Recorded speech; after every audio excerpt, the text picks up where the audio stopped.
Hello everyone. Before we start, make sure to like and subscribe to the channel, and leave a comment with where you're from and what time you're watching. That way, YouTube will keep showing you stories just like this one. Now, let's begin. Nobody really prepares you for how quiet the desert gets when your engine dies. I'd been driving from Phoenix to Las Vegas for a job interview, 33, and desperate enough to chase any opportunity that would get me out of my dead-end waitressing gig. My old Corolla had been making weird noises since Wickenburg, but I kept pushing it, telling myself it would hold together just a few more hours. When the temperature gauge shot into the red and steam started pouring from under the hood somewhere past nothing, Arizona, I knew I'd pushed my luck too far. I managed to coast to the shoulder before everything went dead, and then I was just sitting there in the sudden silence, watching heat waves dance off the empty asphalt in both directions. I tried my phone first, of course, but there was nothing, not even one bar of signal. I got out and popped the hood, pretending I knew what I was looking at while coolant dripped onto the cracked earth beneath the car. The sun was brutal even though it was already past 4 in the afternoon. October in the desert still hot enough to make you dizzy if you stood in it too long. I kept checking my phone every few minutes like maybe the cell towers would magically appear, but the screen stayed stubbornly blank. No cars had passed in either direction for at least 20 minutes, and I was starting to realize just how alone I really was out here. Miles from the last gas station I'd seen, probably miles from the next one too. After about an hour of waiting, I'd drunk half my water bottle and was seriously considering whether I should start walking when I finally saw something moving in the distance.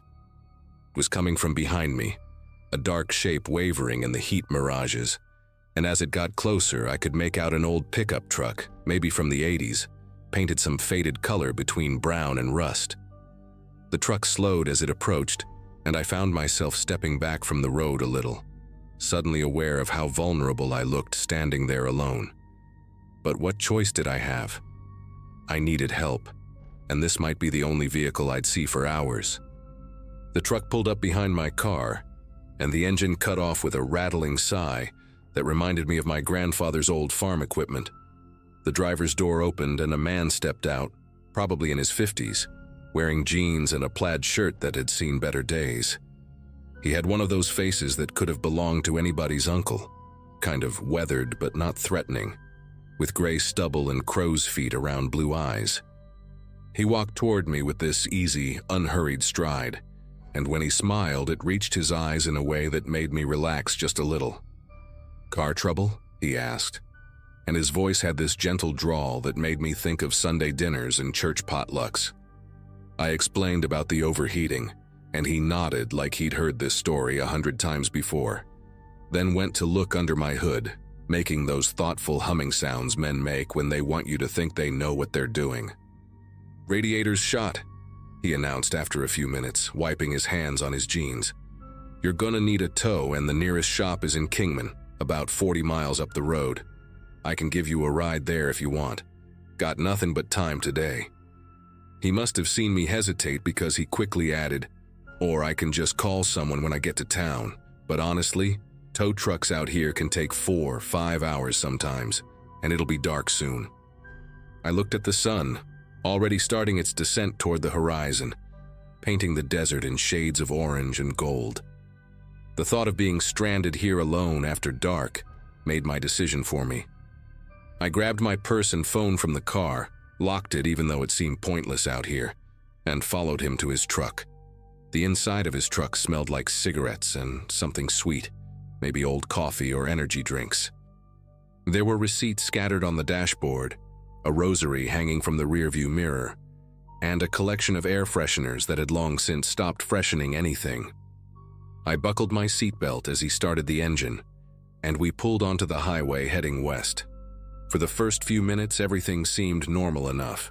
He asked where I was headed, and I told him about the job interview, keeping the details vague. He talked about living in the area his whole life, knowing these roads like the back of his hand. But then, maybe 10 minutes into the drive, he took an exit I hadn't even noticed, turning onto a narrow road that curved away from the highway and into the desert. "Is this the way to Kingman?" I asked, trying to keep my voice casual even though my pulse had suddenly picked up. He didn't answer right away, just kept driving, his fingers drumming against the steering wheel in some rhythm only he could hear. "Shortcut," he finally said, but he didn't look at me when he said it.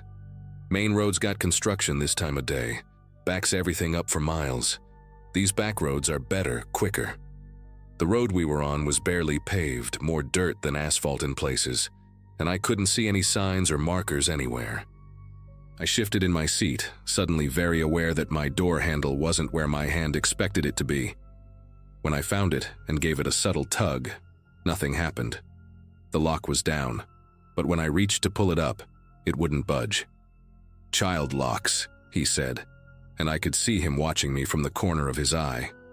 "Sorry about that, been meaning to fix them. Sometimes they stick." But his explanation felt rehearsed, like he'd said it before, and the way his jaw tightened after he spoke made my stomach twist into knots. We were completely alone out here now. No other cars, no buildings, just endless desert scrub and mountains in the distance. He started muttering to himself, so quiet I could barely make out the words. Something about roots and eyes and keeping things clean. Every time I asked how much further to town, he'd just nod and say, "Soon, real soon." But we'd been driving for 20 minutes now and there was still nothing but desert. Then I saw it, just for a second when he reached for his water bottle. Something metallic catching the late afternoon light from under his seat. Handcuffs. Real ones, not the toy kind, with the chain between them wrapped around something dark. My whole body went rigid, but I forced myself to look away, to keep staring straight ahead like I hadn't seen anything. But my breathing had changed, coming faster and shallower, and I knew he'd noticed. His demeanor shifted then, the fake friendliness dropping away like a mask he was tired of wearing. "These routes are safer," he said, his voice different now, flatter, more matter of fact. "Fewer eyes out here. People don't pay attention to what happens on roads they don't travel." My hand moved slowly to my purse, feeling for my phone even though I knew there was still no signal. That's when I saw the shoe, a woman's sneaker, white with pink laces, wedged between the floor mat and the door on his side. It was dirty, stained with something dark around the heel, and it was just one shoe. Just one. I knew then with absolute certainty that I was living through one of those stories you read about in the news. Woman accepts ride from stranger, disappears. Body found weeks later in the desert if found at all. My mind was racing, trying to remember everything from those true crime shows, those self-defense articles I'd skimmed but never really paid attention to. He was bigger than me, stronger, and we were going at least 60 miles per hour on this dirt road. Jumping out would kill me as surely as whatever he had planned. But staying in this truck was taking me further from the highway, further from help, further from anyone who might hear me scream. The sun was getting lower now, casting long shadows across the desert floor, and he turned on the headlights even though it wasn't quite dark yet. "Almost there," he said, and the way he smiled when he said it made bile rise in my throat. That's when I did something that probably saved my life. I forced myself to smile back, to lean into whatever sick game he thought we were playing. "You know what?" I said, making my voice as steady as I could manage. "I really need to pee, like desperately. Must be all that water I drank waiting for you to show up." He glanced at me, suspicious, but I crossed my legs and did this little bounce in my seat that my college roommate used to do when she'd had too many beers. "Please," I added. "I don't want to mess up your truck." Something about that last part got to him, the idea of his space being contaminated, and he started slowing down, looking for a spot. When he pulled over near some tall desert brush, he turned to me with eyes that had gone completely cold. 2 minutes, he said, reaching across me to unlock my door manually, his arm brushing against me in a way that made my skin want to crawl right off my body. "And don't think about running. There's nowhere to go out here." But I was already calculating distances and angles as I stepped out of the truck. He stayed in the driver's seat, watching me walk toward the bushes, and I knew I had maybe 10 seconds once I was out of his direct line of sight. Instead of stopping at the first cluster of brush, I kept walking, faster, until I heard his door open behind me. Then I ran. Not in a straight line away from the road, where he could easily follow in his truck, but at an angle, toward a cluster of massive boulders I'd spotted about 100 yards away. I heard him shouting, heard the truck engine roar to life, but I didn't look back. I scrambled up those rocks like my life depended on it, because it did, squeezing myself into a crevice between two huge stones, just as his headlights swept across where I'd been standing. He drove around those rocks for what felt like hours, but was probably only 30 minutes, yelling things that made me press my hands against my ears, promising he'd find me, that the desert would kill me anyway, that I was making everything worse. Eventually, the engine sounds grew fainter, then disappeared entirely. I stayed wedged in those rocks until the sun came up, shaking from cold and fear, checking my phone obsessively until finally, around 6 in the morning, I got 1 bar of signal. The 911 operator kept asking me where I was, but all I could tell her was somewhere off the highway between Phoenix and Kingman, near some big rocks. It took search and rescue 3 hours to find me, following my phone's GPS signal. And when they did, I was dehydrated, sunburned, and could barely speak. They found my car right where I'd left it, but there were fresh tire tracks behind it that didn't match any of the rescue vehicles. The police took my statement, took it very seriously when I described the truck, the handcuffs, the shoe. They said I was lucky, that my instincts had saved me, that running when I did was the smartest thing I could have done. They never found him, though they said my description matched reports they'd gotten over the past 2 years. Always different stretches of empty highway, always women traveling alone. They showed me photos of 3 missing women, asked if I'd seen anything else in his truck that might have belonged to them. I couldn't help them. I'd been too focused on getting out alive. Sometimes I think about that white sneaker with pink laces, wonder who wore it, if she had someone waiting for her to come home. I think about how he knew exactly where to take that exit, how practiced his movements were, how many times he'd probably done this before. I never made it to that job interview, never rescheduled it either. I stayed in Phoenix, got a job at a call center where I'm surrounded by people all day, where someone would notice if I didn't show up. I bought a new car, something reliable, and I never drive alone through the desert anymore. When friends complain about the cost of airfare, I just tell them it's worth it. They don't understand why I'm so adamant about it, and I hope they never have to.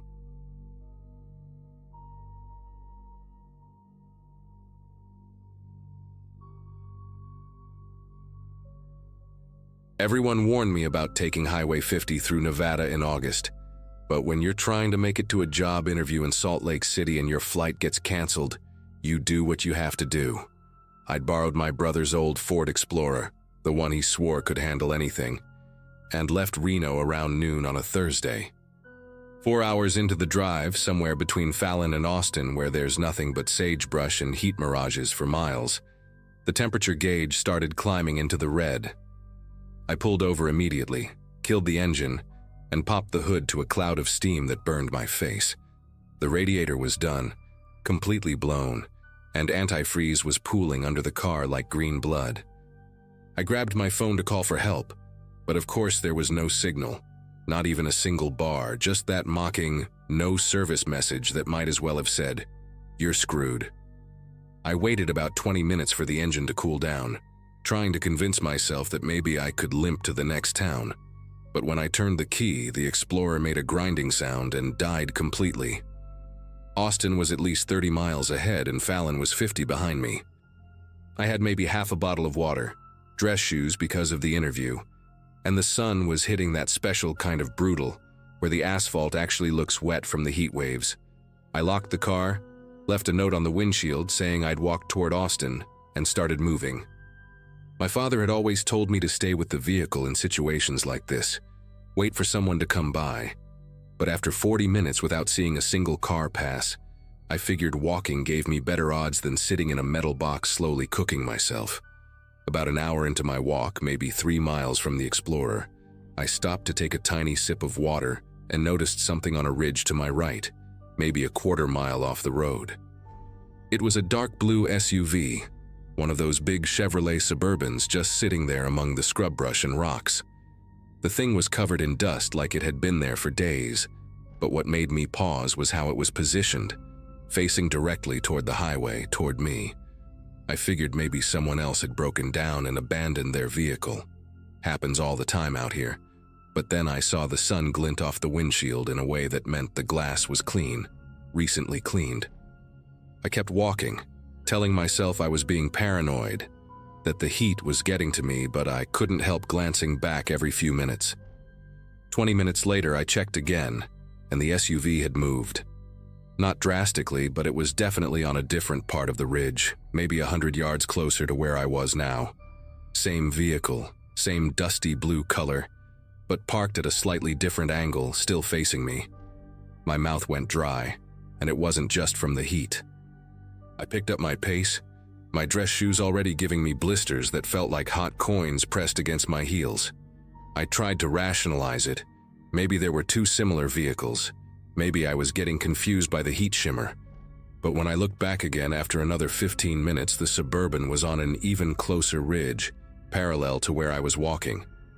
Someone was following me, staying off-road, watching me struggle along this empty highway. I started jogging, which was stupid in that heat, but fear does things to your judgment. My shirt was soaked through, sticking to me like wet paper, and I could feel the sun burning through the fabric. The water bottle was nearly empty now, maybe 2 swallows left, and I was still at least 20 miles from Austin. Every time I looked back, that SUV had repositioned itself, always maintaining the same distance, but following my progress like a shark tracking wounded prey. At one point, I stopped and waved my arms, trying to signal for help, hoping maybe they'd come down and offer a ride. But the vehicle just sat there, engine off, waiting. I could barely make out the windshield from that distance, but I swear I could feel eyes on me, studying me, measuring how much fight I had left. The sun started dropping around 6, throwing long shadows across the desert floor, and the temperature began its dramatic swing toward freezing. Desert cold hits different when you're soaked in sweat and exhausted. Cuts right through you like you're made of tissue paper. I'd been walking for nearly 5 hours. My feet were raw and bleeding inside my shoes, and I'd finished the water 2 hours ago. The SUV hadn't shown itself for the last 30 minutes, and I let myself hope that maybe whoever it was had gotten bored, had driven off to torment someone else. Then I heard it, the low rumble of an engine starting up somewhere behind me, echoing off the rocky hills. I turned around and saw headlights flash once, twice, then go dark. The Suburban was on the highway now, maybe a half-mile back, just sitting there in the growing darkness. I kept walking, but now I could hear it creeping behind me, that big engine barely above idle, tires crunching slowly on the asphalt. No headlights, just this massive shadow moving through the darkness at maybe 2 miles per hour, matching my pace exactly. When I stopped, it stopped. When I started again, it started. I tried yelling back at them, my voice cracking from dehydration, asking what they wanted, begging for water, for help, for anything. No response, just that steady engine growl following me like death itself had taken the form of a Chevrolet.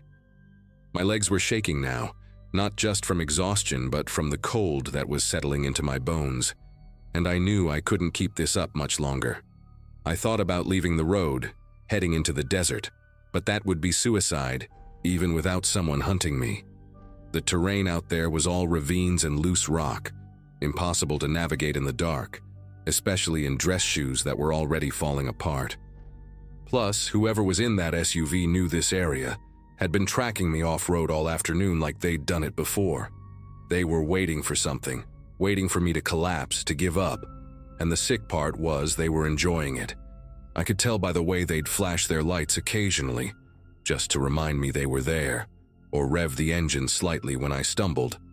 This wasn't about robbery, wasn't about anything logical. This was entertainment for them, watching someone slowly break down in the middle of nowhere. Around midnight, my body started shutting down. I was stumbling more than walking, my vision going blurry, and I could barely feel my feet anymore. The cold had turned vicious, probably down in the 40s, and I was shivering so hard my teeth were chattering like a broken typewriter. The SUV was closer now, maybe 50 feet behind me, and I could hear music playing softly from inside. Some old country song I couldn't quite make out. Then the passenger window rolled down, and I heard laughter, not crazy or maniacal, just casual, like friends sharing a joke at a bar. There were at least two of them, maybe three, and one of them threw something that landed near my feet. It was a water bottle, still sealed, condensation on the plastic catching the moonlight. I stood there staring at it, knowing it was bait, knowing they wanted to see me crawl for it. I didn't pick it up. Call it pride, call it stupidity. But something in me refused to give them that satisfaction. I kept walking, leaving that bottle behind, and I heard more laughter. Then the window rolling back up. The SUV backed up, stopped next to the bottle, and someone got out to retrieve it. In the darkness, I could only see a silhouette, tall and lean, moving with the casual confidence of someone who knew exactly how this would end. They got back in, and the vehicle resumed its crawl behind me. That's when I saw lights coming from the opposite direction, actual headlights cutting through the darkness, and I started waving my arms like a madman, stepping into the middle of the road. It was a semi-truck, and thank God the driver saw me in time, hitting the brakes and pulling over. The trucker was a woman named Dolores, built like a linebacker with arms covered in military tattoos, and she took one look at me and pulled a pistol from her door compartment, not pointing it at me, but holding it ready. She asked if I was alone, and when I turned to point at the SUV, it was gone. No taillights, no engine sound, nothing. Just empty highway stretching back into darkness. Dolores believed me, though. Said she'd seen that same Suburban parked on different ridges when she'd driven through earlier that day. Said there'd been stories among truckers about people going missing on this stretch. Abandoned cars found, but never the drivers. She let me ride with her to Austin, even gave me water and beef jerky from her stash, and called ahead to have a sheriff meet us at the truck stop. They never found the SUV or whoever was in it. The sheriff took my report, said they'd increase patrols, but we both knew that meant nothing out here, where there's 100 miles of nothing between towns. Dolores gave me her number, told me to call if I ever needed anything, and I caught a Greyhound back to Reno the next morning. I didn't get the job in Salt Lake City, didn't even call to reschedule. Some experiences change what matters to you. I still think about that night sometimes, about what would have happened if that truck hadn't come. Were they planning to wait until I collapsed completely? Then what? Take me somewhere? Leave me there? I'll never know. And honestly, that's probably for the best. What I do know is that evil doesn't always look like what you'd expect. Sometimes it's just patient people with too much time, watching from a distance, waiting for someone vulnerable enough to play with.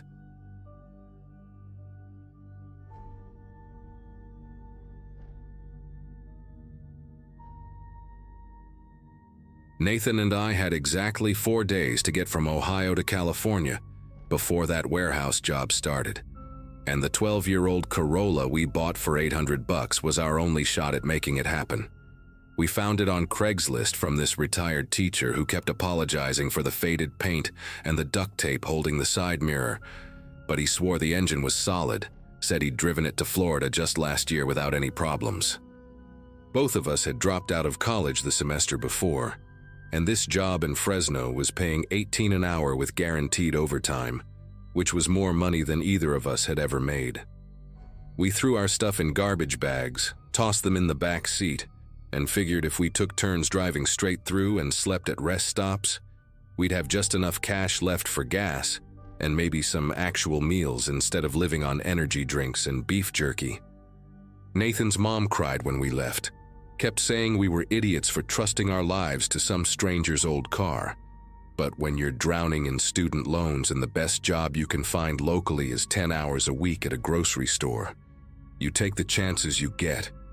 We made good time for the first day and a half, switching drivers every 4 hours, following the GPS through states that all started to blur together after a while. I was trying to sleep in the passenger seat while Nathan drove, my neck twisted at this uncomfortable angle against the window, when I felt the car starting to lose power and heard Nathan muttering something I couldn't quite make out. The engine was making this grinding sound, like someone was forcing metal gears to turn without oil, and no matter how hard Nathan pressed the accelerator, we kept slowing down. We barely made it off the highway and into this town that wasn't even marked on our GPS. Just a handful of buildings clustered around one main street that looked like time had stopped somewhere in the 80s. Most of the storefronts were either boarded up or had those sun-bleached for lease signs that had probably been there for years. And at the very end of the street sat a mechanic shop in what used to be a gas station, with 2 garage bays and a hand-painted sign that said repairs in letters that were cracking and peeling like old skin. The mechanic who came out when we pulled in was probably in his 50s, wearing coveralls that might have been blue once, but had faded to this sick grayish color, stained with patches of oil that looked like they'd been there since the shop opened. He had this way of walking that made me uncomfortable right away, taking these slow, deliberate steps like he was measuring the distance between us, and his eyes never quite focused on what you'd expect them to focus on. When Nathan explained about the grinding noise and how we'd lost power on the highway, the guy just stood there nodding for way too long, like he was listening to music only he could hear. Then he asked where we were headed, and when we said California, he got this expression on his face that I can only describe as hungry, like we'd just told him exactly what he wanted to hear. He kept asking these weird questions while he looked under the hood, stuff like whether anyone was expecting us at a specific time, if we'd told people which route we were taking, whether we had family who'd come looking if we didn't show up. Nathan was answering casually, too focused on the engine to notice how strange it all was, but I was standing there watching this guy's face, and something about the way he kept glancing at our license plates and then back at us made my chest feel tight.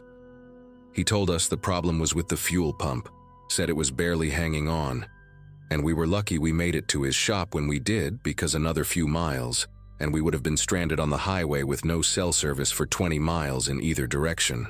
The way he said lucky made it sound like the opposite, dragging the word out while he wiped his hands on this filthy rag he pulled from his pocket, leaving more grease on his fingers than he removed.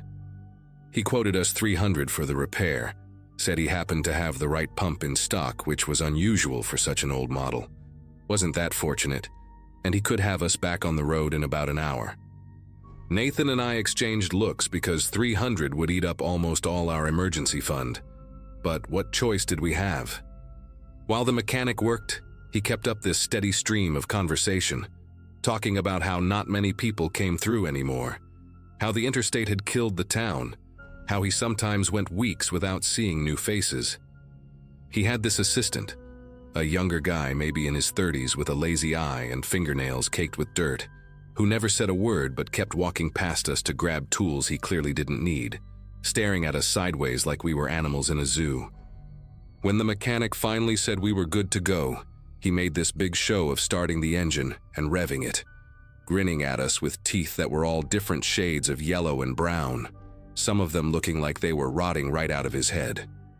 He kept his hand on Nathan's shoulder for way too long when he handed over the keys, squeezing just hard enough that I saw Nathan flinch, and said we should be real careful on these roads.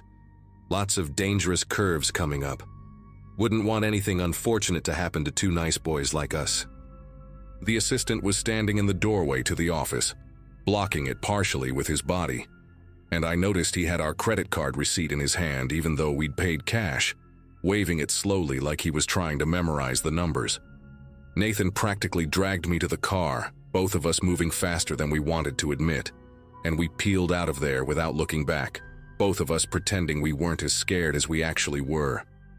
For the first 10 minutes back on the highway, we didn't talk at all, just kept checking the mirrors and listening to the engine, which was running smooth and quiet like nothing had ever been wrong with it.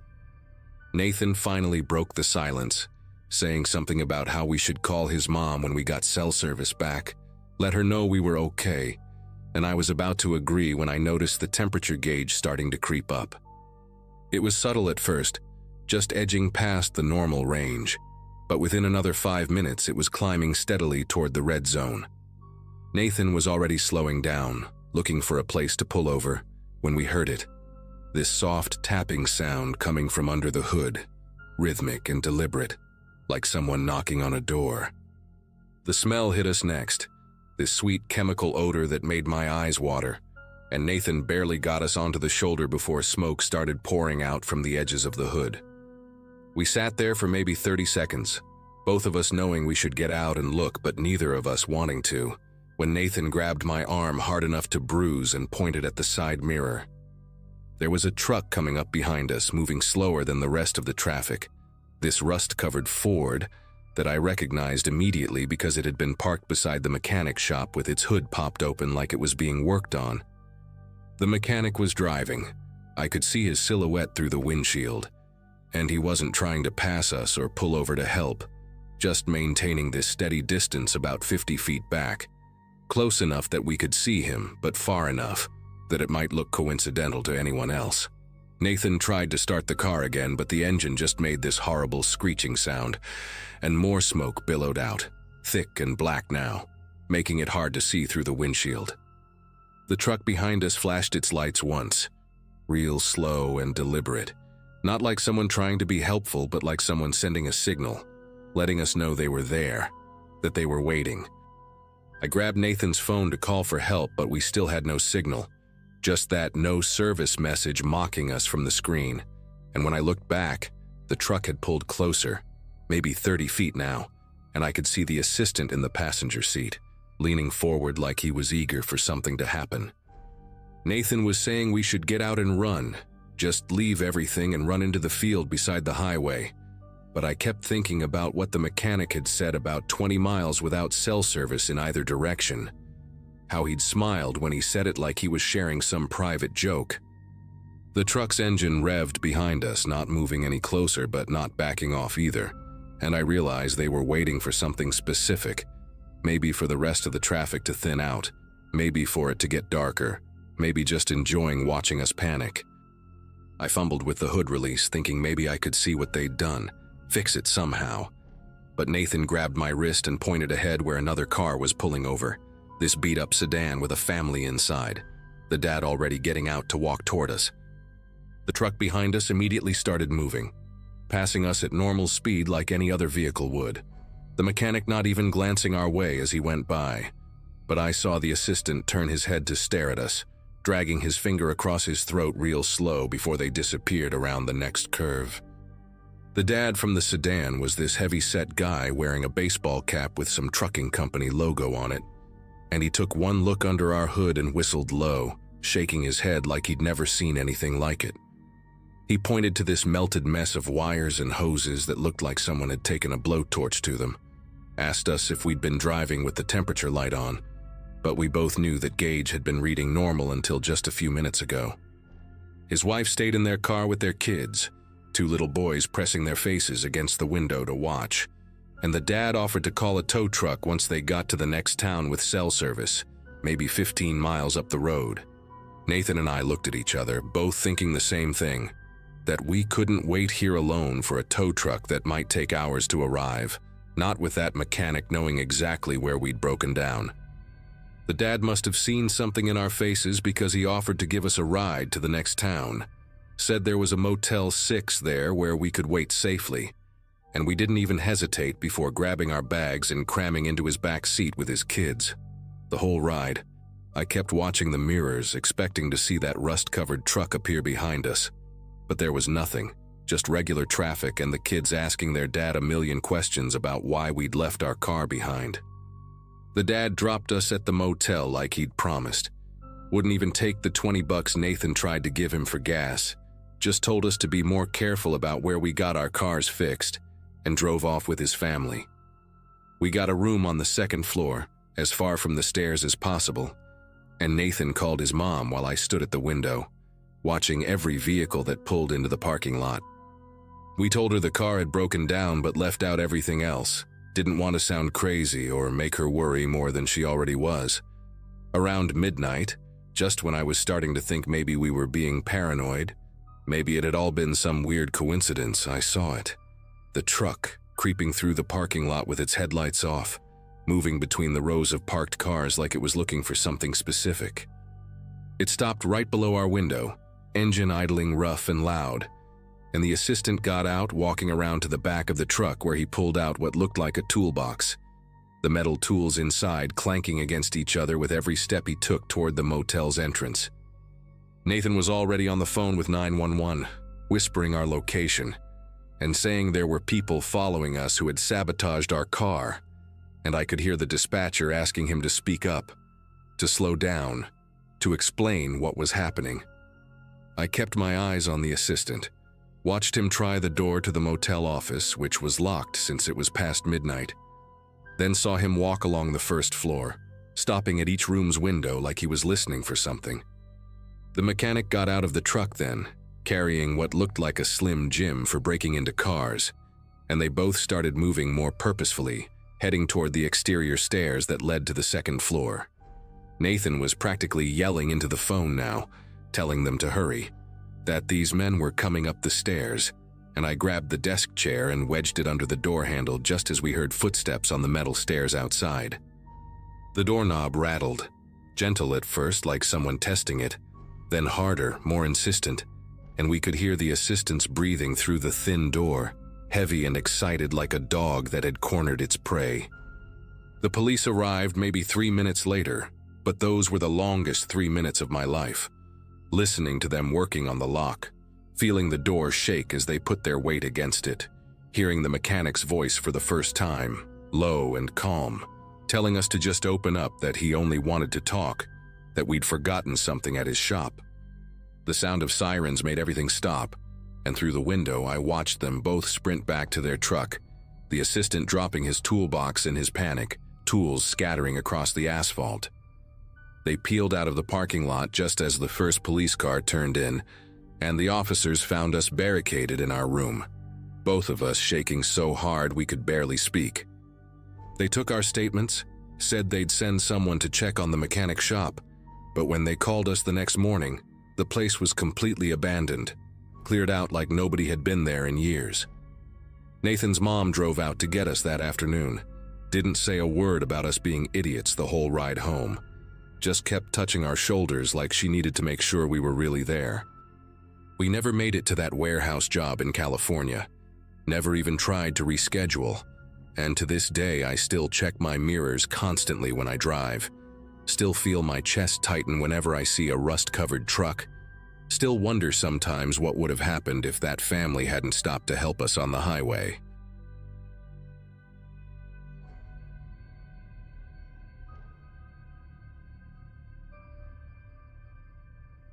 January in Colorado means you respect the weather forecasts, especially when you're heading through the mountain passes. But sometimes life doesn't give you the luxury of waiting for clear skies. My mother had called that morning, voice breaking as she told me about the stroke. Dad was in the ICU in Denver, and she needed me there. Living in a small town on the western slope meant a 5-hour drive in good conditions, but the forecast showed a storm system moving in faster than expected. I'd graduated from nursing school just 2 years before, class of 2015, and worked at our local clinic. Medical emergencies were something I understood, and Dad needed family there now, not tomorrow. I packed my Subaru Outback with emergency supplies like any sensible person would: blankets, water bottles, granola bars, a small shovel I kept in the back from previous winters. My roommate Heather tried convincing me to wait until morning, but I showed her the weather radar on my phone. If I left within the hour, I'd beat the worst of it by at least 3 hours. The pass would be cold but manageable. I'd driven it dozens of times since moving here after college. I filled up my tank at the Conoco station, grabbed an extra coffee for the road, and started the climb toward Vail Pass around 2 in the afternoon.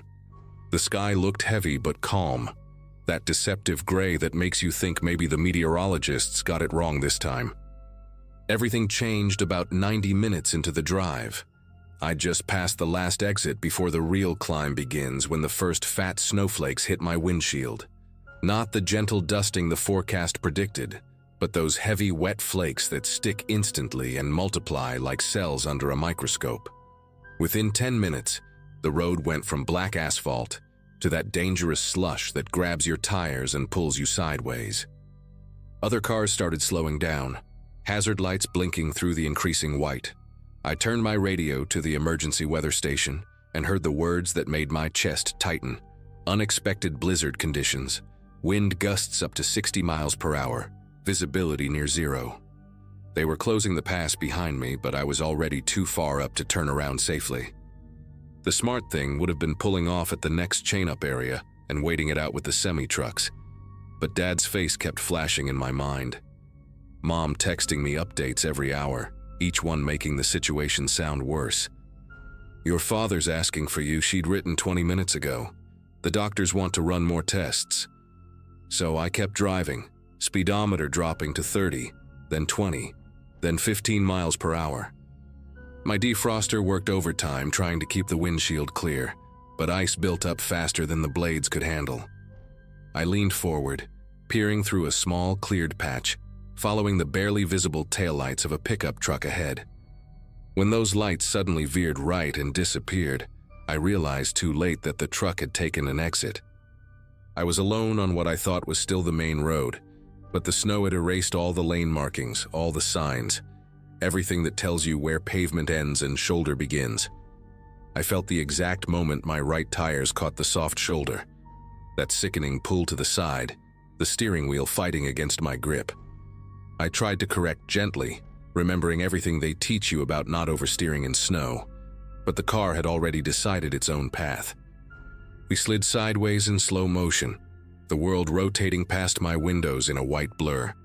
The Subaru tilted, dropped, and came to rest at an angle in what I realized was a drainage ditch running parallel to the road. The engine coughed once and died. My heart hammered against my ribs as I turned the key. Click, nothing, tried again. Click. The dashboard lights flickered and went dark. I grabbed my phone from the cup holder, already knowing what I'd see. No service, of course. These mountain passes were dead zones even in good weather. The storm attacked my car like it had been waiting for this moment. Wind shrieked through the door seals, rocking the vehicle with each gust. Snow piled against the windows so fast I could actually watch it climbing, inch by inch. Within 20 minutes, the tires were completely buried, and the temperature inside started dropping despite the residual engine heat. I wrapped myself in one of the blankets from the back, rationing my phone battery by only checking for signal every 10 minutes. 4:30 became 5, 5 became 6, and full darkness fell like a curtain. The only light came from my phone screen when I checked it, creating brief moments of blue glow before plunging back into black. I tried not to think about statistics I'd heard about hypothermia, about how long a person could survive in a car during a blizzard. Instead, I focused on staying warm, keeping my feet moving, rubbing my hands together inside the blanket. Around what must have been 8 o'clock, I saw them through the rear window. 2 yellowish dots cutting through the white chaos, growing larger, brighter. Headlights. My whole body flooded with relief so intense it felt like stepping into a warm bath. I scrambled for my phone, turned on the flashlight, and waved it frantically at the rear window. The vehicle, some kind of large SUV or truck from what I could tell, slowed down and came to a stop maybe 30 feet behind me. I kept waving the light, expecting to see a door open, someone rushing over with help. But nothing happened. The headlights just sat there steady and unblinking through the storm. 1 minute passed, then 2, then 5. No honking to acknowledge they'd seen me, no hazard lights flashing. Just those 2 yellow eyes staring at my buried car. My relief began curdling into something else. Why weren't they getting out? Maybe they were calling for help, I reasoned, though I knew there was no cell service here either. Maybe they were afraid to leave their vehicle in these conditions. I waited another 5 minutes before my patience cracked. I pulled on my coat, steeled myself for the blast of cold, and pushed against my door. It opened about 6 inches before hitting packed snow. I squeezed out through the gap, immediately regretting the decision as wind-driven ice crystals stung every exposed bit of skin. I raised my arm to shield my face and started trudging toward the headlights, each step a battle against knee-deep snow. Halfway there, a figure emerged from the driver's side. They didn't rush toward me, didn't call out asking if I was okay. They just stood there beside their vehicle, watching me struggle through the snow. When I got close enough to make out more than a silhouette, I saw it was a man, tall and broad-shouldered, wearing what looked like a thick canvas work jacket. "Thank God you stopped," I shouted over the wind, my teeth already chattering. "My car died and I have no cell service. Can you call for help or give me a ride to the next town?" He didn't answer right away, just tilted his head slightly like he was studying me. When he finally spoke, his voice was calm, too calm for the situation. "Car trouble?" he asked, as if we were discussing the weather at a gas station. "Yeah, slid off the road, engine won't start. I really need help." He nodded slowly, then looked past me toward my Subaru. "You traveling alone?" The question hit me wrong, sent a cold that had nothing to do with the storm creeping up my spine. "My husband's expecting me," I lied, the words coming out instinctively. "He knows this route. He'll send people looking soon." The man smiled then, just a small upturn of his lips that didn't reach his eyes. "In this weather, nobody's coming up here tonight. Road's been closed for hours." He started walking toward my car without saying anything else, and I found myself following, confused and increasingly uneasy. He didn't walk like someone trying to help. He moved deliberately, almost leisurely despite the brutal conditions. When we reached my Subaru, he didn't check the hood or ask for my keys. Instead, he tried the driver's door handle, jiggling it when it stuck against the snow. Then he moved to the passenger side and did the same thing. He circled the entire vehicle, running his gloved hand along the windows, peering inside with his face pressed against the glass. My skin prickled with each movement he made. This wasn't someone checking the condition of my car. This was someone checking if anyone else was inside, cataloging what I had, assessing the situation. He completed his circle and stood by the driver's door again, then pulled something from his jacket pocket. In the dim light reflecting off the snow, I saw it was a window punch, the kind emergency responders use to break glass. "What are you doing?" I asked, my voice pitched high with panic. He tapped the tool against the driver's window, not hard enough to break it, just enough to make a metallic clicking sound that somehow carried over the wind. "Just thinking about the best way to help you," he said, still with that unsettling calm. "Lots of valuable stuff in there. Would be a shame if something happened to it. Or to you." He turned to face me fully then, and I could see his expression clearly for the first time. His eyes were empty, flat like a shark's, and his mouth held that small smile that meant nothing good. "Here's what's going to happen," he said, taking a step toward me. "You're going to get your purse, your phone, whatever else you've got worth taking, and you're going to hand it all over. Then we're going to take a ride." Every self-defense article I'd ever read, every warning about isolated situations flashed through my mind. Never get in the vehicle. Never let them take you to a second location. But out here, in this storm, there was nowhere to run. I took a step backward, my mind racing for options. The snow was too deep to run effectively, and where would I go? Back to the road where no one would pass until morning? Into the woods where I'd die of exposure within hours? He seemed to read my thoughts, his smile widening slightly. "Smart girl, doing the math," he said. "Nobody knows you're here, nobody's coming. Storm won't clear until tomorrow afternoon at the earliest." He was right about everything except one detail. During my nursing training, we'd done a rotation in the ER where I'd learned that sometimes the difference between victim and survivor came down to seconds and decisiveness. While he talked, enjoying his moment of control, I let my hand drift to my coat pocket where I'd put my car keys earlier. Not for the car, but for the small canister of bear spray attached to the keychain, a gift from my roommate when I'd moved to Colorado. Mountain lions and bears, she'd said, though we both knew it worked on other predators too. When he took another step forward, reaching for my arm, I pulled the canister out and sprayed directly at his face. The orange cloud hit him instantly, and his confident posture crumbled. He screamed, dropping the window punch, both hands flying to his eyes. The wind actually helped for once, keeping the spray directed away from me and full in his face. He stumbled backward, slipped in the deep snow, and went down hard. I didn't wait to see what happened next. I ran toward his truck, still running with the driver's door open, and climbed inside. The interior smelled like cigarettes and something sour, old food maybe. His phone sat in the cup holder, and miracle of miracles, it showed 1 bar of signal. I called 911, my voice shaking as I told them about the assault, the location as best I could determine from the last mile marker I'd seen. They said units were already stationed at the base of the pass waiting for the storm to break, and they'd send someone as soon as conditions allowed. Behind me, I could hear him still moaning, cursing, trying to clear his eyes with snow.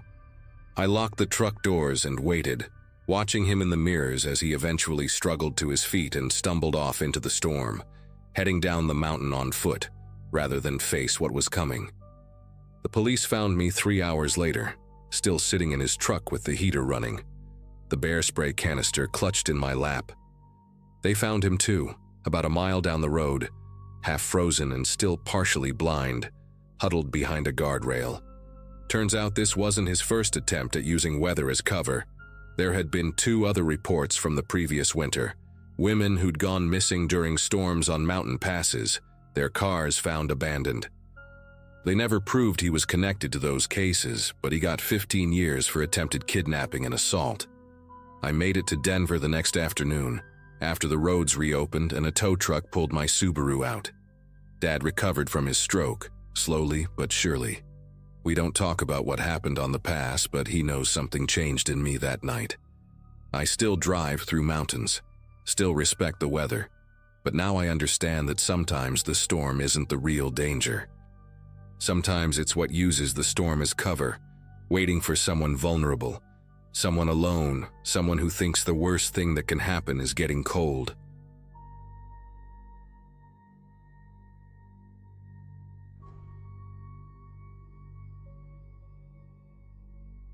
Honestly, I never thought I'd be the type to pick up a stranger on the highway. My dad drilled it into my head growing up. All those news stories about good Samaritans who ended up in ditches. But when you've been driving for 11 hours straight through the flatlands of Nebraska, with nothing but cornfields, and the occasional gas station to break the monotony, your brain starts playing tricks on you. The playlist I'd downloaded had cycled through twice already, and I'd chewed through an entire pack of gum trying to stay alert. My Ford Ranger was cruising along Interstate 80, somewhere between Lincoln and North Platte, when I first saw him. Just a silhouette, really, standing on the shoulder with his thumb out and a piece of cardboard held up against his chest. The sun was starting to dip low, painting everything orange and gold, and I barely registered him as I blew past doing 75. But something about the image stuck with me. The way he was hunched over, shoulders drawn in tight like he was trying to disappear into himself. About 20 minutes later, I passed him again. I'd pulled off at a rest stop to hit the bathroom and grab a coffee from one of those vending machines that dispenses something that barely qualifies as drinkable. When I got back on the highway, there he was. Same spot, same cardboard sign. He hadn't moved far, maybe walked a quarter mile at most. This time I got a better look as I approached. Thin guy, maybe in his 40s, wearing a canvas jacket that looked about 2 sizes too big, and a navy beanie pulled down low over his ears. His jeans were filthy, caked with what looked like mud up to the knees. The cardboard sign he held said, "Ogallala" in shaky black marker. That was my exit, another 40-some miles ahead. As I passed him the second time, he turned his head, and our eyes met for just a fraction of a second. His face was pale, almost gray, and his lips had that bluish tint you see on people who've been out in the cold too long. The temperature had dropped hard once the sun started going down, probably in the low 30s. I gripped the steering wheel tighter and kept driving, telling myself it wasn't my problem, that he'd find another ride, that plenty of truckers use this route. But guilt is a funny thing. It gnaws at you, especially when you're alone with nothing but your thoughts and the hum of the engine. I made it another 15 miles before I couldn't take it anymore. The image of that guy shivering on the roadside kept flashing in my head, and I started thinking about how I'd feel if I was stuck out there, how grateful I'd be if someone stopped. My ex-wife used to say I had a bleeding heart, that I needed to learn when to mind my own business. Maybe she was right. Spotted a wide shoulder coming up and hit my turn signal, even though there wasn't another car in sight. The Ranger rumbled as I pulled over, gravel crunching under the tires. I sat there for a moment with the engine idling, watching him in my side mirror as he jogged toward me. His gait was uneven, favoring his left leg, and he had this big Army surplus backpack bouncing against his spine. When he got close enough, I could see his breath coming out in quick white puffs. I reached over and unlocked the passenger door, immediately second-guessing everything. He pulled the door open and a blast of cold air rushed in, along with a smell that hit me right away. It was sharp and metallic, mixed with sweat and something earthy, like wet soil. He threw his backpack into the back seat before climbing in, and I noticed how heavy it landed, making the whole truck rock slightly. Up close, he looked worse than I'd thought. His face was gaunt, cheekbones jutting out prominent under skin that seemed stretched too tight. There was a gash on his lower lip, crusty and half-healed, and his fingernails were black with grime. But what really caught my attention were his eyes, pale green and bloodshot, with this intensity that made me want to look away. He didn't say anything at first, just pulled the door shut and sat there breathing hard, staring straight ahead through the windshield. I cleared my throat and tried to sound casual, asked him if Ogallala was where he was headed. He nodded slowly, still not looking at me, and muttered, "Yeah, appreciate it," in this hoarse voice that sounded like he hadn't used it in days. I put the truck back in drive and merged onto the highway, my hands suddenly feeling clammy against the steering wheel. The first 10 miles were dead silent except for the road noise and the heater blowing. I tried making small talk a couple times, asked him where he was coming from, if he'd been waiting long out there. He gave me these one-word answers that didn't invite any follow-up. "East," he said, when I asked about his starting point. "While," he answered about the wait time. His voice stayed flat and emotionless, like talking required too much effort. I focused on the road, watching the white lines disappear under my hood, and tried to convince myself this would be over soon. Ogallala was maybe 25 miles out now.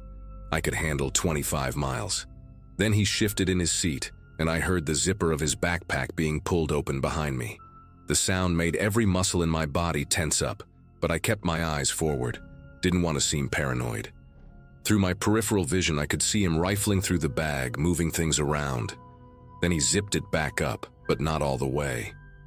It stayed partially open, and when I glanced in the rearview mirror, I could see something inside catching the dashboard light. Something long and silver. That's when he started with the questions. His tone changed, became more alert, more focused. "You traveling alone?" he asked, and the directness of it caught me off guard. I hesitated for a second too long before answering, then said, "Yeah, just me, heading to visit my brother in Wyoming. I don't even have a brother." The lie just came out automatically, some survival instinct kicking in. He made this sound in his throat, almost like a hum of acknowledgement. A few minutes passed, and then he asked, "Does anyone know your route? Like, did you tell someone where you're going?" The way he phrased it made my chest tighten. I told him my girlfriend knew my route, that I'd been texting her at every stop. Another lie. I'd been single for 8 months, and the only person who knew I was making this drive was my boss, and that was just because I'd requested the time off. He went quiet again, and I could feel him watching me in the rearview mirror. Not just glancing, but really staring, studying me. His pale green eyes were locked on mine in the reflection, unblinking, and there was this calculating quality to his gaze that made my throat go dry.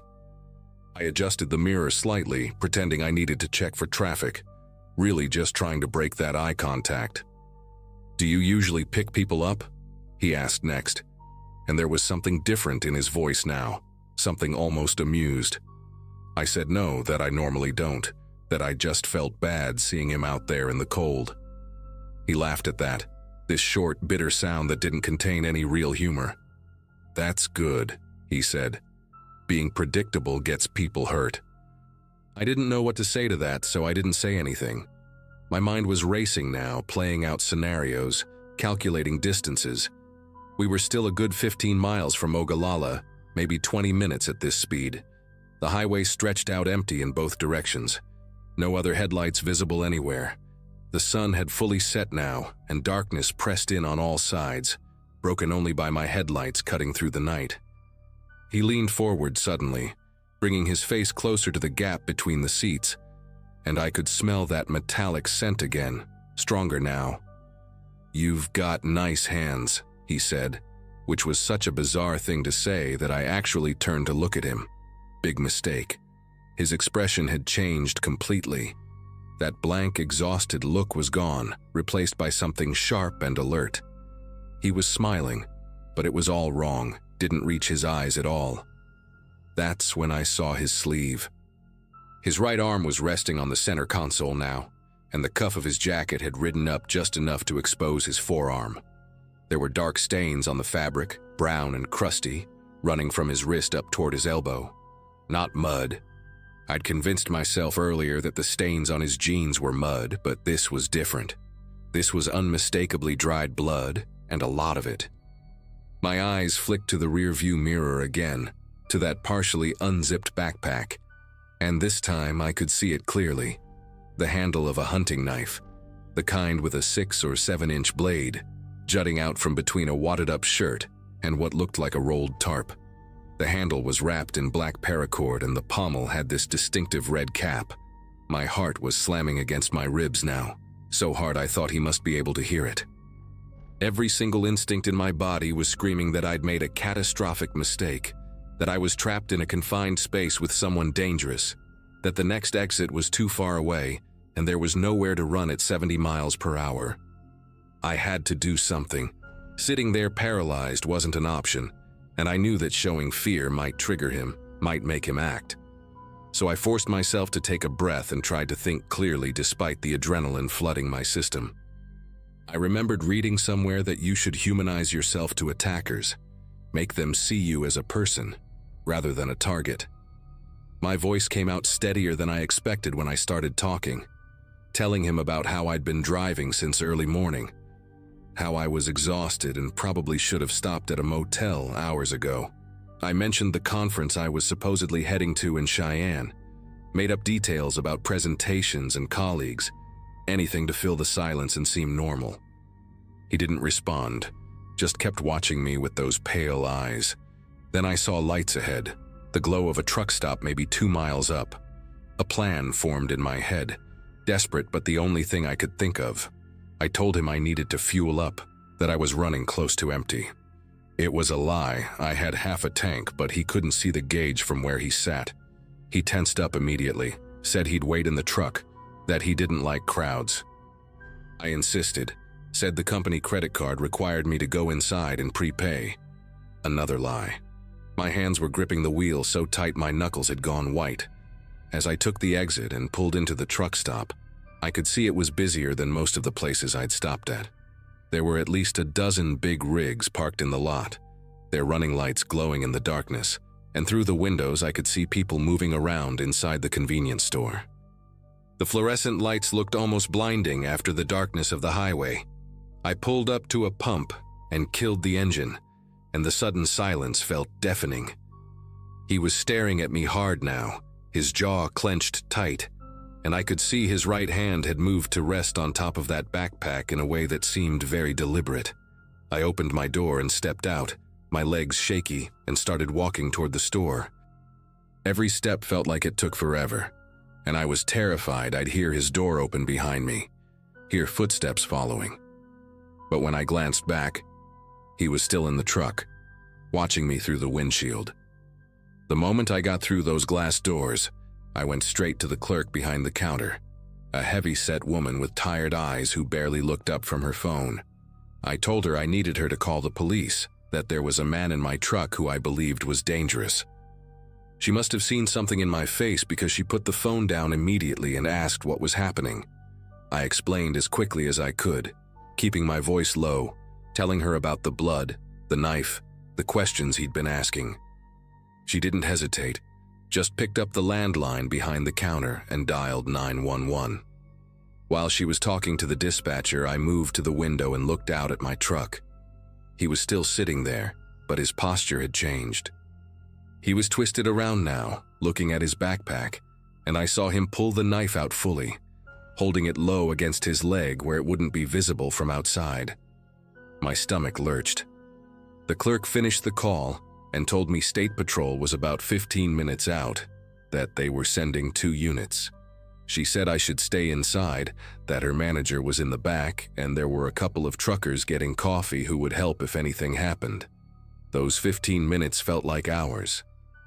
I stood there watching my truck, watching him, and he never moved. Just sat there with that knife in his hand, occasionally looking toward the store. Other customers came and went, completely oblivious to what was happening. A guy in a Carhartt jacket asked me if I was okay, because I must have looked as terrified as I felt, and I just nodded and said I was waiting for someone. When the patrol cars finally pulled in, no sirens but lights flashing red and blue across the parking lot. Everything happened fast. 2 officers approached my truck from different angles, hands on their weapons, and I saw the passenger door fly open. He bolted, took off running toward the back of the lot where it bordered a field. One officer went after him on foot while the other got back in his cruiser and circled around. They caught him within maybe 3 minutes, tackled him down between 2 parked semis. I watched the whole thing through the window, my entire body shaking now that the adrenaline was draining out. The officers brought him back in handcuffs, and that's when I saw his face clearly under the parking lot lights. Whatever mask he'd been wearing in my truck was gone. He looked furious and desperate, thrashing against the cuffs, shouting something I couldn't make out. They put him in the back of one of the patrol cars, and then came inside to talk to me. Turned out the knife wasn't the worst of it. When they searched his backpack, they found zip ties, duct tape, and a second knife, plus a wallet that didn't belong to him. The officer told me they'd been looking for someone matching his description in connection with an assault 2 counties over, that a driver had been attacked at a rest stop 4 days earlier and barely survived. The guy had been working this stretch of highway, targeting solo drivers, waiting for someone trusting enough to stop. I'd gotten lucky, the officer said. Lucky that I'd trusted my instincts and gotten out when I did. I never felt lucky though, just sick thinking about how close it had been. How differently that night could have ended if I'd stayed on that dark highway just a few more miles. They impounded my truck as evidence temporarily, and one of the officers gave me a ride to a hotel in Ogallala. I sat in that room all night with the lights on, couldn't sleep, kept seeing those pale green eyes staring at me in the rearview mirror. The next day, they released my truck and I finished the drive to Wyoming, but I took the long way, stayed on major highways with lots of traffic, and I've never picked up a hitchhiker since. Not once.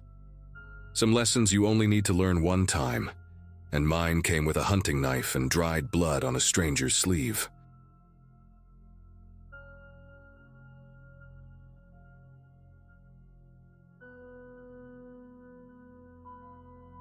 Nobody tells you how fast things can go wrong on a road trip.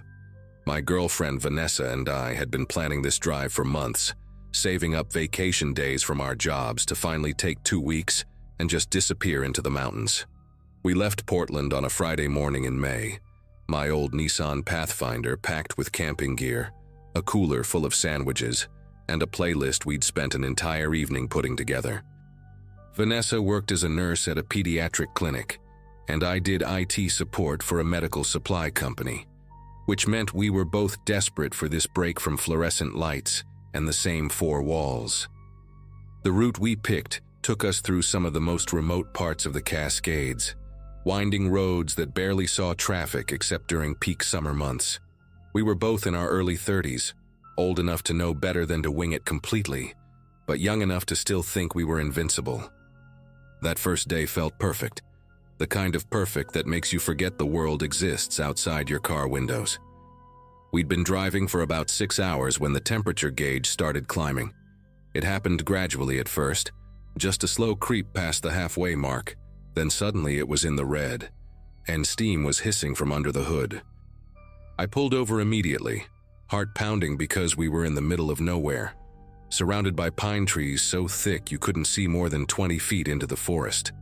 The road here was barely 2 lanes, with a narrow bridge just ahead spanning what looked like a dry creek bed about 15 feet below. There was a tiny shoulder, mostly gravel and loose rock, and I managed to get the Pathfinder as far right as possible without sliding down the embankment. Vanessa grabbed her phone instinctively, but we both knew before she even checked that there wouldn't be any signal. We'd lost bars about 40 minutes back, right after passing through the last small town. I popped the hood and immediately regretted it as a cloud of steam billowed out, smelling like burnt metal and antifreeze. The engine was making this ticking sound, like it was counting down to something worse. Neither of us knew much about cars beyond basic maintenance, and standing there staring at the hissing engine, I felt completely useless. We stood there for maybe 10 minutes, debating what to do. Vanessa suggested we wait for the engine to cool down and try adding water from our camping supplies, which seemed like the only plan we had. The road was eerily quiet, no cars in either direction, just wind moving through the pines and the occasional bird call. I remember feeling this weight in my chest, not quite panic but close to it, that specific anxiety of being stranded in a place where help might not come for hours. Then we heard it, the rumble of an engine coming from the direction we'd been heading, growing louder as it climbed the grade. A dark blue pickup truck came around the bend, and for a second I felt relief wash over me. Someone was coming. Someone could help. But then the truck slowed down way before it reached us, like the driver was assessing the situation from a distance, and something about that deliberate slowness made my stomach tighten. The truck crept forward and pulled in behind our Pathfinder, close enough that I could see the driver clearly through his windshield. The man who got out was probably in his late 40s, wearing a faded denim jacket and work boots that looked genuinely worn. He had this weathered face, tanned and lined in a way that suggested he spent most of his time outdoors, and he smiled as he approached, hands visible and open like he was trying to appear non-threatening. "Looks like you folks are having some trouble," he called out, his voice friendly enough but somehow too loud for the quiet of the woods. I nodded, explained about the overheating, tried to sound grateful because, honestly, what else were we going to do? He walked closer, peering at the steam still wisping from the engine, and then he said something that didn't quite register as strange until later. "Best thing is for both of you to step away from the vehicle while I take a look. Engine fires can happen real quick with overheating like this." Vanessa and I exchanged a glance. It seemed reasonable on the surface, but there was no visible fire, no smell of burning beyond the antifreeze. Still, we backed up a few steps, giving him room to work. He leaned in, touching nothing, just looking, and then he straightened up and said, "Yeah, you're going to need a tow. Lucky I came along. My brother runs a garage about 20 miles back. I can give you a lift there, get this sorted out." That's when things started feeling wrong in a way I couldn't ignore. 20 miles back would put us past the last town we'd driven through, and I distinctly remembered seeing a gas station there with a service bay. Why would we need to go to his brother's place specifically? Before I could process that thought, Vanessa spoke up, her voice carefully polite. "Actually, we were thinking of just letting it cool down and adding water. We have some with us." The man's expression didn't change exactly, but something shifted in his eyes. A flicker of irritation, maybe, or calculation. "Water's not going to fix this," he said, and now he was moving closer to Vanessa, gesturing toward the engine in a way that made him step between us. "See, what you've got here is probably a cracked radiator hose. Maybe worse. You try to drive this thing and you'll seize the engine completely. Then you're really stuck." His logic sounded convincing, but his body language was all wrong. He kept positioning himself so we couldn't easily get back to the car doors, and his eyes kept darting to our camping gear visible through the back window like he was taking inventory. Then he changed his story. "Actually, you know what? My cousin has a tow truck. He's closer, just about 8 miles that way." He pointed in the opposite direction from where he'd claimed his brother's garage was. "I could call him from my place, have him come get you."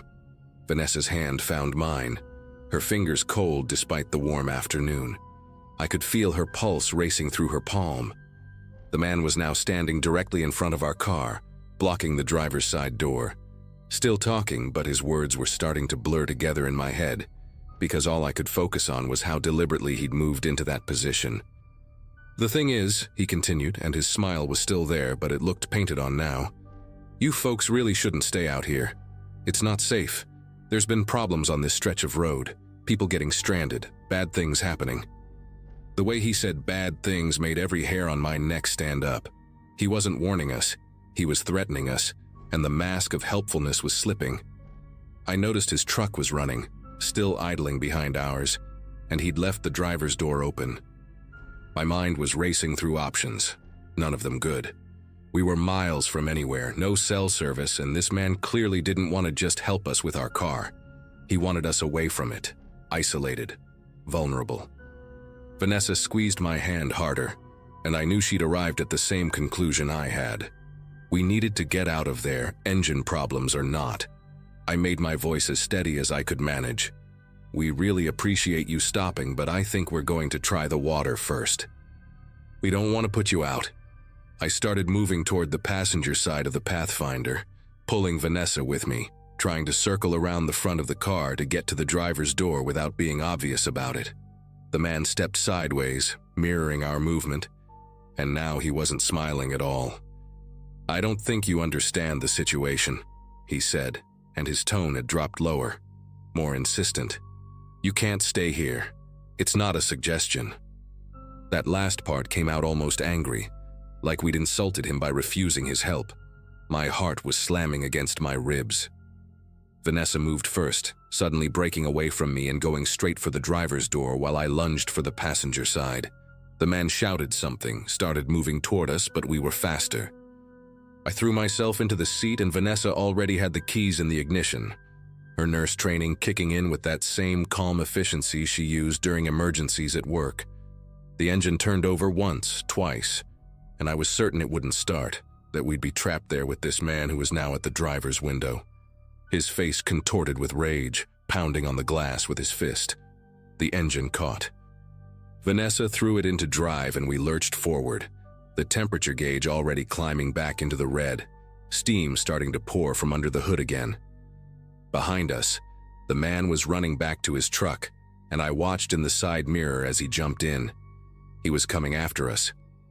The road ahead curved sharply, following the mountainside, and we were heading downhill now, which was the only thing saving us because Vanessa didn't dare push the gas pedal too hard with the engine in the state it was in.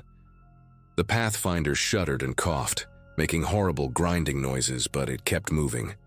The blue pickup appeared in the mirror, closer than it should have been, and I could see him behind the wheel, leaning forward like he was hunting us. Vanessa's knuckles were white on the steering wheel. "We can coast," she said, her voice tight but focused. "If the engine dies, we can coast downhill. Just keep going." She was right. The grade was steep enough that gravity would carry us even without power, though steering and brakes would be harder. The temperature gauge was pinned completely in the red now, and I could smell burning rubber mixing with the antifreeze. The pickup was gaining. He was driving aggressively, taking the curves too fast, and I realized he was trying to catch us before we reached any kind of civilization or other cars on the road. Then, like a miracle, we rounded a bend and saw them. 2 cars coming up the mountain toward us, the first traffic we'd seen in over an hour. Vanessa laid on the horn, a long, desperate blast, and I watched the pickup behind us suddenly brake hard. The lead car, a minivan with a family inside, slowed down as they passed us, the driver's face confused and concerned. The pickup had fallen back significantly, and as we continued down the mountain, passing the second car now too, I saw him pull off onto a side road, disappearing into the trees. He was gone just like that. The presence of witnesses had made him abandon whatever he'd been planning. Vanessa kept driving, the Pathfinder groaning and smoking but somehow still moving, until we crested another hill and saw the most beautiful sight I'd ever witnessed. A small ranger station with 2 vehicles parked outside and an actual building with lights on.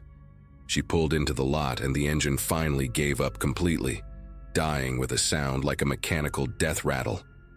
We sat there for a moment, neither of us speaking, both of us shaking now that the adrenaline was wearing off. The ranger on duty was a woman named Janet, probably in her 50s, with kind eyes that got very serious very fast when we told her what had happened. She called it in immediately on her radio, describing the truck, the location, asking if there were any units in the area. While she talked, she brought us water and made us sit down because Vanessa looked like she might pass out. "You did the right thing getting out of there," Janet said after she'd finished with the radio. "We've had reports. 3 incidents in the past 2 months on this stretch, and the highway patrol has been looking for someone matching that description." She pulled out a clipboard with what looked like incident reports. "Man in a dark blue pickup offers help to stranded motorists, tries to get them away from their vehicles. One couple last month, he told them there was a rock slide ahead and their car wasn't safe where it was, tried to convince them to leave it and ride with him to the next town. They refused and he got aggressive, just like with you folks." My stomach turned. "What happened to them?" I asked. Janet's expression was grim. "They managed to drive away too, but barely. The other incident, a solo driver, a woman, she wasn't so lucky. He damaged her car while she was checking the engine, slashed a tire, made it so she couldn't leave. A truck driver happened to come along and scared him off, but she was pretty shaken up. Highway patrol showed up about 40 minutes later. 2 officers who took detailed statements from both of us. They had us describe everything: the truck, the man's appearance, his exact words, the side road where he'd turned off. One of the officers, a younger guy who couldn't have been more than 25, told us they'd been coordinating with multiple agencies across the region.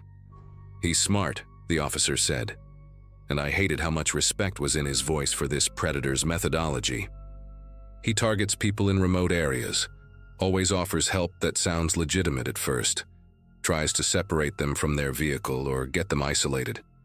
We think he's been operating for at least 6 months, maybe longer, moving between different mountain passes. They asked if we'd be willing to work with a sketch artist, help them get a better description out to other agencies. We agreed immediately. The whole time we were talking to them, I kept thinking about how close we'd come. If Vanessa hadn't trusted her instincts, if we'd been polite and compliant the way we're trained to be in society, if those other cars hadn't come along when they did. The Pathfinder was totaled. The mechanic who came to tow it said the engine had basically melted from the inside, but I didn't care. We were alive. Janet let us stay at the ranger station until a friend of hers could drive up from the nearest town to give us a ride to a hotel. We spent that night in a place with actual locks on the doors, and I don't think either of us slept more than an hour. Every sound in the hallway made us both sit up. The next day, we rented a car and drove straight home to Portland, abandoning the rest of our trip completely. The highway patrol called us a week later. They'd found the truck, abandoned in a campground about 60 miles from where we'd encountered him, but the man was gone. The truck had been reported stolen 3 weeks earlier from a parking lot in Spokane. They found materials in the bed of the truck: rope, duct tape, a tarp, things that made the officer on the phone go quiet when I asked what they'd discovered. "Let's just say you folks made the right call," he finally said. They never caught him, as far as I know. The officer said he probably moved to a different region, a different hunting ground, after we got away and the reports increased. That's what haunts me the most, knowing he's still out there, still pulling over to help stranded drivers somewhere. Vanessa and I don't take road trips anymore. We fly when we need to travel, and if we absolutely have to drive, we stick to major highways during daylight hours. People think we're paranoid, and maybe we are, but they weren't there on that mountain road. They didn't see the look in that man's eyes when his mask slipped, didn't feel that specific terror of realizing someone is hunting you. Sometimes I still dream about it. That narrow bridge, the sound of his fist on the window, the blue pickup in the rearview mirror, and I wake up grateful that we're both still here to have those nightmares.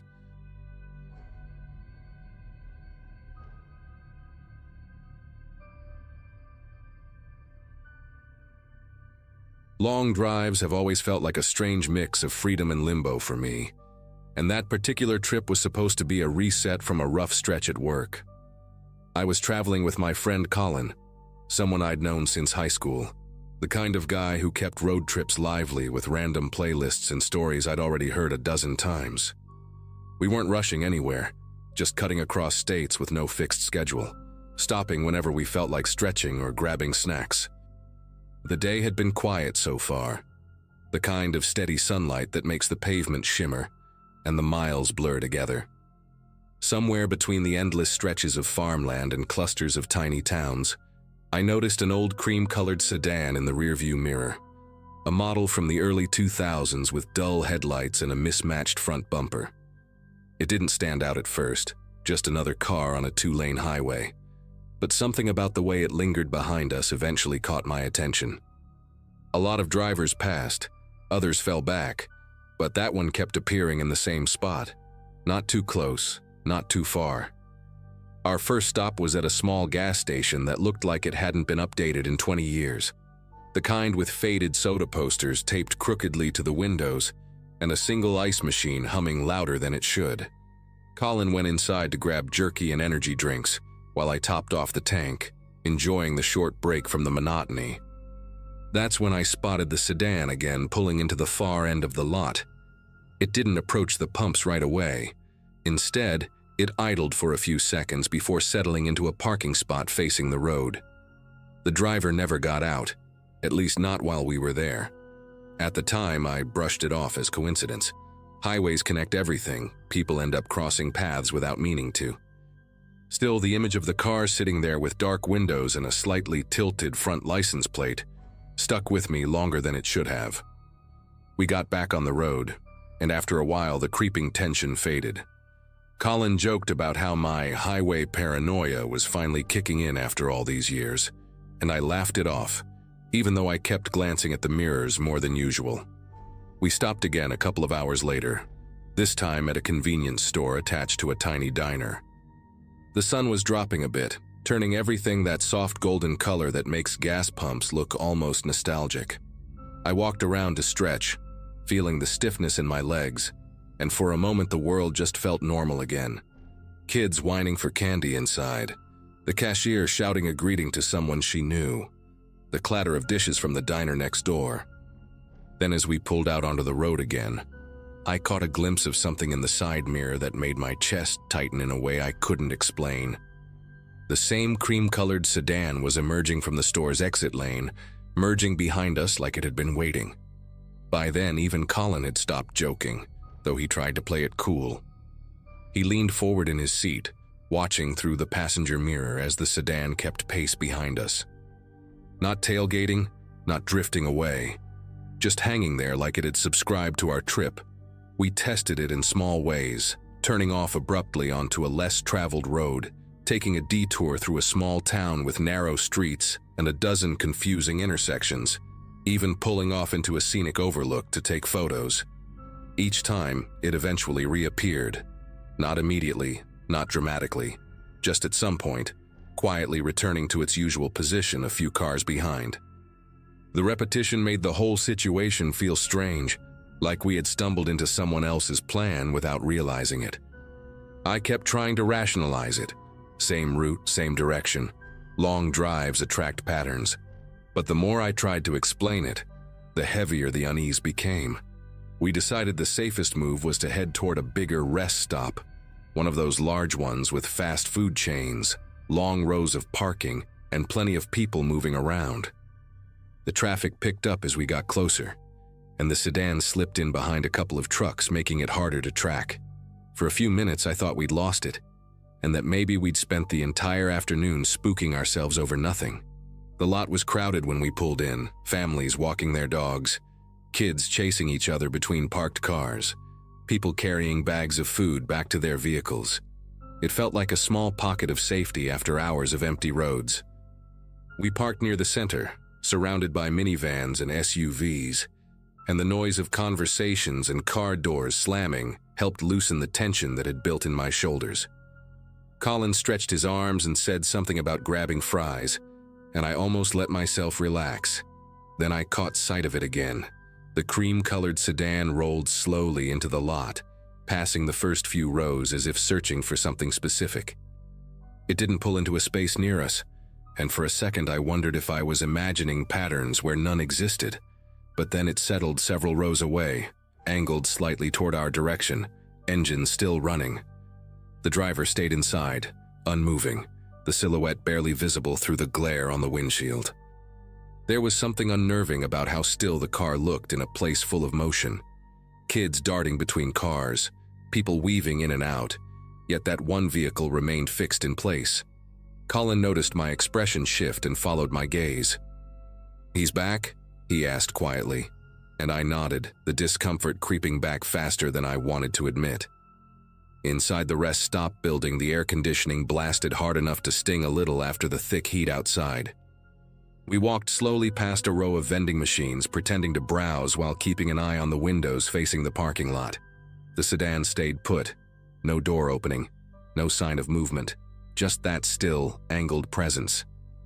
Colin tried calling a non-emergency line in the state we were crossing, but after navigating through automated menus, he gave up with an irritated sigh.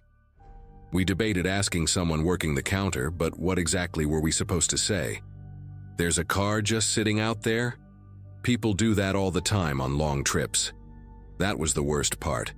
There was nothing technically happening, nothing we could point to that proved danger. Yet my instincts kept tugging at me like a string pulled too tight.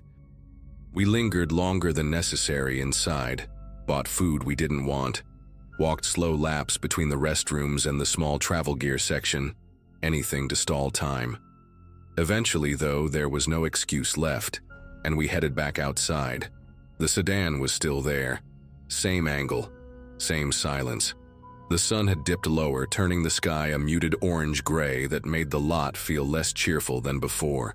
We got in our car and locked the doors immediately. Colin muttered that we should stay put until more people returned to their vehicles, so we waited, pretending to scroll on our phones while watching the sedan every few seconds. At one point, a large RV passed between us and it, and when it rolled away, the sedan's headlights were on even though the sky wasn't dim enough to need them. Something about that detail lodged in my mind like a splinter. We left the rest stop only when a steady line of cars was pulling out, figuring the extra traffic might give us some cover. Colin suggested taking an exit toward a busier town ahead, somewhere with hotels, well-lit parking lots, and more people around. I nodded, even though my focus was glued to the side mirror. For the first 10 minutes, all I could see behind us were trucks and SUVs, each one a small wave of relief. Then, on a long, straight stretch, the sedan appeared again.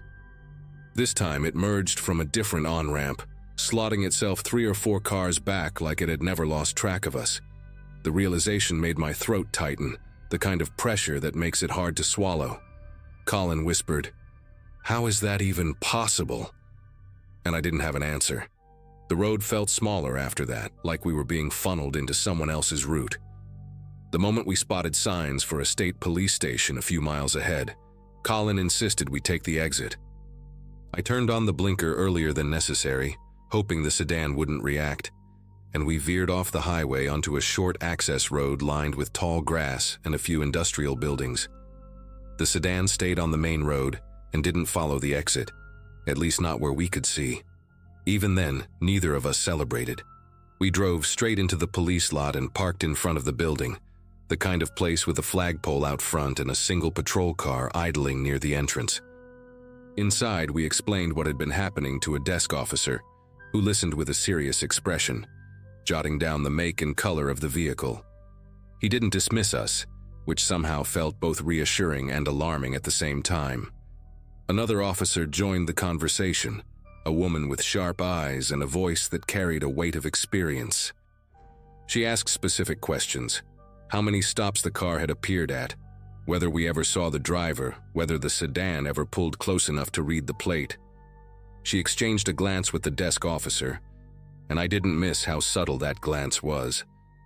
She finally told us that sometimes traffickers on long routes look for travelers who seem tired or unguarded, shadowing them for hours or even days before choosing the right moment to approach. They wait for isolation, she explained. Places where cars thin out, where visibility is low, where a quick grab wouldn't draw attention. Hearing that made the whole day snap into sharper focus, like the pieces had been sitting right there and we hadn't known how to arrange them. We filed an official report, gave every detail we could remember, and the officers offered to watch the surrounding roads for a while in case the sedan reappeared in town. Colin and I ended up staying at a nearby motel with the police station's number saved on speed dial, though neither of us slept much. The next morning, when we went back to thank the officers before getting on the road again. They told us nothing matching the sedan had been spotted overnight. Maybe the driver kept going. Maybe they circled back another way. I still think about it sometimes. The way that car stayed just close enough to track us but far enough to keep doubt alive. We finished the trip sticking to crowded routes, stopping only in busy places and keeping our eyes on every mirror. Nothing strange happened after that day, and the sedan never reappeared. But something changed in me. Long drives don't feel the same anymore, and I still catch myself scanning parking lots without realizing it. Anything to make sure no one else is quietly waiting for a moment I won't see coming.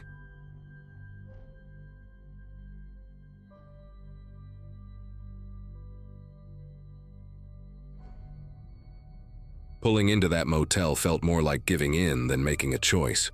I'd been on the road with my friend Eric since sunrise, and by the time we spotted the flickering sign on the side of the highway, my eyes were doing that thing where every set of headlights looked identical. The place had chipped paint, a sagging balcony rail, and a front office that smelled like microwaved soup, but we were too drained to care. I remember leaning on the check-in counter while the clerk spoke slowly, like he'd given up trying to sound welcoming. My body felt heavy in a way that made it weirdly hard to focus, like my thoughts had slipped into low gear. The last room available was right at the end of the row, closest to the dark stretch of trees. When we walked over, the gravel popped under our shoes louder than it should have, echoing in that long, empty parking lot. The whole place looked like everyone else had vanished before we arrived. We popped the trunk, trying to gather our stuff in one go, when this low, steady humming caught my attention. Parked 3 spaces away was an old pickup with its engine running, headlights off, just idling in one note. The shape of a man sat in the driver's seat, elbows wide, leaning back a little like he'd been sitting there a while. I couldn't make out his face, but the angle of his head told me exactly where he was looking. Straight toward our room, the one we were about to unlock. It wasn't curiosity. He stayed completely still, not even adjusting his posture. Eric muttered something about people hanging out in their cars, but it didn't match what we were seeing. Something in me pressed down, the kind of instinct that makes you tighten your grip on your keys. We hurried our bags inside, but kept glancing through the blinds like we were waiting for a reason to move again. Inside, the room matched the price. Thin curtains, a carpet that felt slightly uneven under my shoes, and a bedspread with a pattern that looked like it belonged in a dentist's waiting room. I tried to shake the tension off, telling myself the guy in the truck probably didn't care about us at all. Still, every time the AC clicked on, I jumped a little, as if expecting something else to make noise next. Eric laughed it off, trying to lighten the mood, but I noticed he wouldn't stand too close to the window. After a few minutes, I managed to relax enough to stretch out on the bed, though the mattress dipped just enough on one side to make me constantly shift. The truck outside kept idling, that low vibration slipping through the walls like a reminder we weren't alone. Eventually, the engine sound cut off, and for a moment silence felt even worse.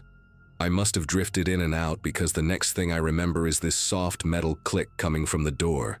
At first I thought it was part of a dream, but then it came again. Slow, deliberate, like someone testing how quietly they could move a handle. I sat up straight, listening hard, and another faint sound followed. A gentle tap against the glass near my side of the bed. Not a bang, not a knock. More like someone brushing a knuckle just enough to announce they were there. My chest tightened, and every sense sharpened at once. Eric whispered, asking if I heard it too, and the way his voice shook told me this wasn't my imagination. The tapping came again, just once, like whoever was out there wanted to be sure we were awake to notice. I didn't speak, didn't move, just stared at the curtains, while warmth drained from my face in a slow wash. We stayed absolutely still for what felt like a long time, listening for any hint of movement outside. The motel's walls were thin enough that even the ice machine down the walkway usually rattled through, but now everything had turned unnaturally quiet. That's what made the next sound so unnerving. This slow shuffle, almost like a boot sliding on gravel right beneath our window. Eric leaned forward, trying to peek through the narrow gap in the curtains without pulling them aside. but he stopped halfway, stiffening like he'd seen something he regretted catching a glimpse of. I whispered his name, but he didn't answer right away, just lifted one hand as if telling me to wait. That tiny gesture made my pulse hammer against my ribs. When he finally spoke, his voice came out barely audible. He said there was someone standing close enough that he could see the shape of their shoulder through the curtain's fabric. I didn't dare look. For a while, whoever it was just stood there, not tapping anymore, not trying the handle again, just lingering. That stillness felt intentional, like they were waiting for us to make a mistake. Every creak in the wooden frame of the building made me tense. I kept imagining the person outside leaning closer, trying to listen through the wall. Eventually, the crunch of steps drifted away, moving toward the far end of the lot. Eric let out a shaky exhale and finally backed away from the window, running his hand over his face like he was trying to erase the image. Neither of us said much after that. There was this unsaid agreement that if we talked about it out loud, we'd make the situation too real to ignore. I sat on the edge of the bed, staring at the door, half expecting the handle to twitch again. The clock on the nightstand ticked so loudly it felt like the room had shrunk around us. Sleeping became impossible after that. Every time I started to drift, some faint noise pulled me back. What sounded like a light footstep outside, then something brushing against the siding, then a car passing on the highway that made me think someone was pulling in again. At one point, I swear I heard breathing, low and steady, right on the other side of the door. I pressed my ear closer, unsure if I wanted confirmation or denial, but the sound faded before I could be certain. Eric kept the lamp on, his knees pulled up, staring at the door like he expected someone to burst through at any moment. The room felt smaller and heavier with every passing minute. I kept replaying the image of that truck in the parking lot, the man sitting motionless with the engine rumbling. Something told me he hadn't left as quietly as we wished. By the time dawn hinted at the edge of the curtains, we were both wide awake, drained in a way that felt bone deep. As soon as the sky brightened enough to see shadows clearly, we gathered our stuff, determined to get out of that room without lingering. When we stepped outside, the air felt cold and sharp, almost too fresh compared to the suffocating atmosphere inside. The lot looked empty except for a few scattered cars, but there were footprints in the gravel leading right past our door. Deep impressions, as if someone had stood there for a long time. Eric stared at them without speaking. We made our way to the front office, hoping the morning light would make everything feel ridiculous, something we could laugh about later. But the clerk didn't look surprised when we mentioned the noises. He rubbed the back of his neck and said break-ins happened more often than people thought, especially when travelers arrived looking exhausted. He added that some thieves waited until guests were too tired to react quickly. Hearing it explained so casually made my chest tighten again, like all the fear from the night settled back into place. We left that motel fast, both of us checking the mirrors far more often than usual as we drove away. Even after getting back on the highway, I kept glancing toward every vehicle that stayed behind us longer than necessary. There was this old sedan that seemed to hover in the left lane for several miles, never passing, never falling back. Every time it lined up parallel to us, I felt a jolt run through me, as if the night hadn't fully ended. Eventually it sped off, disappearing over a rise in the road, but the unease stuck with both of us. Eric tried turning on the radio, hoping some background noise would help settle things, but every song felt out of place. I realized that what scared me the most wasn't the tapping or the handle moving. It was the idea that someone had singled us out, watched us long enough to think we'd be an easy target. That thought clung to me harder than any sound we heard in that room.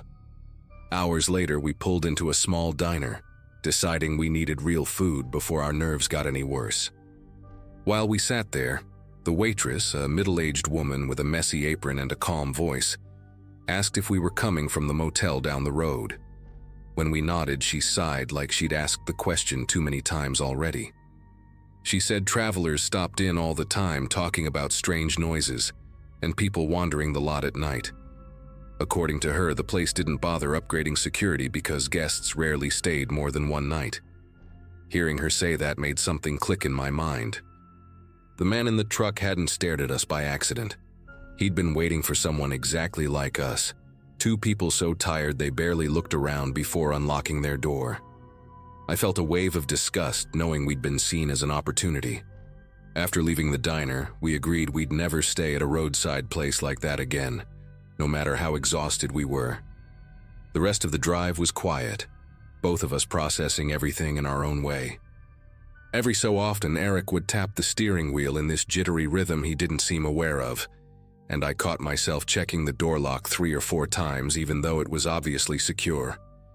That night changed the way I travel more than anything else I've ever experienced. Before then, I never thought about how obvious fatigue looks to a stranger, how easy it is for someone to pick the most worn-out person in a parking lot. I kept replaying the tapping on the window, wondering what the stranger outside hoped would happen next if we had reacted differently. To this day, whenever I check into a hotel, no matter how nice or busy, I pause before closing the door. I make sure the deadbolt slides fully, that the latch fits tight, that no one is lurking nearby. I still think about the footsteps in the gravel, the stillness outside our window, the way the clerk explained it like it was part of the routine. But the part that unsettles me most is that nothing actually stopped that person from coming back. They didn't run when we stayed quiet. They just waited until they got bored or saw a better chance elsewhere. Maybe that's the only real ending to the story. Nothing happened because we happened to make the one choice, staying silent, that made us less interesting to whoever was out there. And even though we walked away unharmed, the fear of what almost happened still sits in the back of my mind every time I travel.